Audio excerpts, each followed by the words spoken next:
এবার সৌনক প্রশ্ন করলেন, সাংসারিক প্রপঞ্চ থেকে মুক্ত পরিব্রাজক নারদ মুনির সঙ্গে সনকাদির কোথায় সাক্ষাৎ হয়েছিল এবং বিধিবিস্মৃত সপ্তাহান্তিক শ্রবণে তিনি কী প্রকার প্রীত হয়েছিলেন?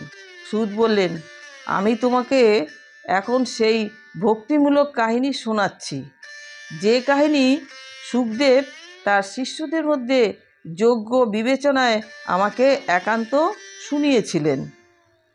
একদিন এই 4 জন পবিত্র ঋষি সৎসঙ্গের জন্য বিশাল নগরীতে এসেছিলেন। তারা সেখানে নারদকে দেখতে পান। সনকাদি ঋষিগণ প্রশ্ন করলেন, হে ব্রাহ্মণ, আপনাকে এত ব্যাকুল দেখাচ্ছে কেন? এত কি চিন্তা করছেন? এত দ্রুত চলেছেনই বা কোথায়? আর আপনি এলেনই বা কোথা থেকে? ধৃত সর্বস্ব ব্যক্তির মতো আপনাকে ব্যাকুল দেখাচ্ছে।